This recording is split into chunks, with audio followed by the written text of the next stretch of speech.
سلام. به بگو تا بگم خوش اومدید. گاهی وقتا میشه یه حرفی داری که نمیتونی به کسی بگی. نه به خانوادت، نه به دوستات. میتونی اون حرفا رو به من بگی.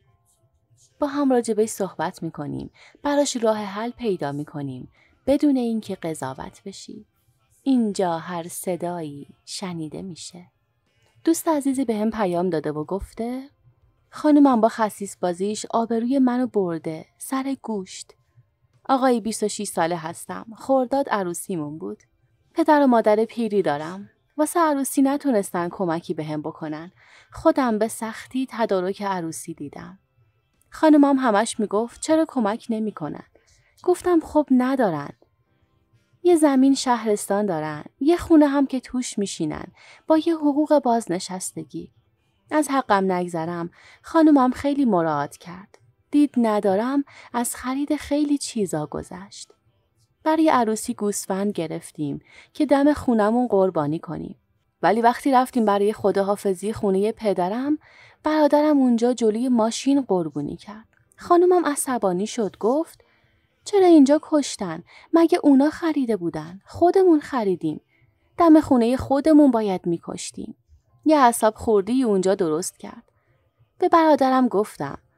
برادرم هم گفت این همه زحمت کشیدن. حالا مگه چی شده؟ تو خریدی یا اون فرقی نداره. ولی خانومم دیگه با هم حرف نمیزد. فردای عروسی خانومم گفت گوشت قربونی چی شد؟ زنگ بزن بیارن. منم زنگ زدم. مادرم گفت صبح فامیل همه بودن. میخواستن برگردن شهرستان. گوشت رو بینشون تقسیم کردیم. وقتی خانومم فهمید چنان عصبانی شد فقط بی احترامی میکرد. بعد گفتن گوشت به ما نرسیده. کله پاچه رو برادرم برداشته و جگر و همه چی شم دادن به عموم. خانومم انقدر عصبانی بود. جلوش رو نمیگرفتم میرفت خونه بابام. گفتم ما که میخواستیم پخش کنیم چه فرقی داره؟ میگه وقتی کمکی نکردن گوسفند نخریدن حق نداشتن تقسیم کنن. خودمون مگه چمون بود؟ حتی به خودمون و خانوادمم ندادن. دست و دلبازی با پول مردم؟ هرچی میگم زشته، آبروریزی نکن. یه گوسفند بوده دیگه. این همه سال زحمت منو کشیدن. برم بگم گوشت چی شد؟ زشته به خدا. ولی از عروسی هر وقت خانوادم رو دیده بی محلی میکنه. مادرم میاد خونم سر بزنه، بی محلی میکنه، حرف نمیزنه. 2 ماه هم نشده عروسی کردیم. کاری کرده پشیمون شدم اصلا. تنگ نظر و خسیسه. تو رو خدا شما قضاوت کنید. چه کار کنیم این مسخره بازی تموم شه؟ احترام بزرگتر رو نگه نمیداره. احترام موی سفیدشون رو نگه نمیداره. در جواب این دوست عزیزمون باید بگم که ببین دوست من، اول از همه میفهمم چقدر الان بین همسرت و خانوادت گیر کردی.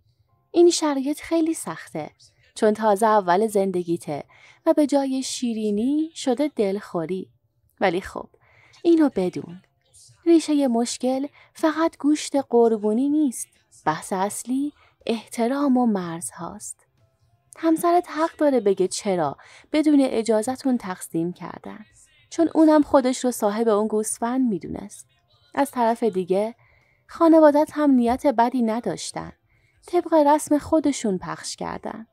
الان مشکل از اینه که 2 طرف فکر میکنن حقشون خورده شده. کاری که باید بکنی اینه. با همسرت آروم حرف بزن. بگو من میفهمم که برات مهم بوده. حق داری ناراحت بشی.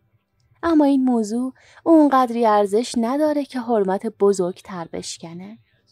جلوی خانوادت طرف همسرت رو نگیر. جلوی همسرت هم طرف خانوادت رو نگیر. بی‌طرف باش. بگو من دوست ندارم این موضوع باعث بشه بین شما فاصله بیفته.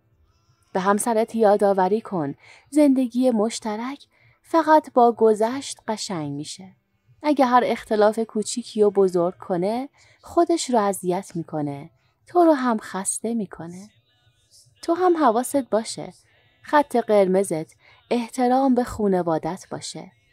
اگه دیدی داره بی احترامی میکنه خیلی جدی ولی آروم بگو. انتقاد حقته اما بی احترامی نه.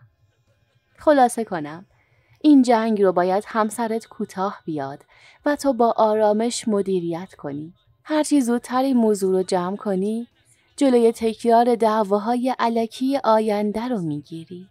حرف آخر. یه گوسفند ارزش نداره که بنیان زندگی تازه‌ت بشکنه. دوستان عزیزم، شما هم نظرتون راجع به این مشکل حتما برام کامنت کنید. فراموش نکنید ویدیو رو لایک کنید و کانال رو حتما سابسکرایب داشته باشید. ممنونم که همراه من هستید.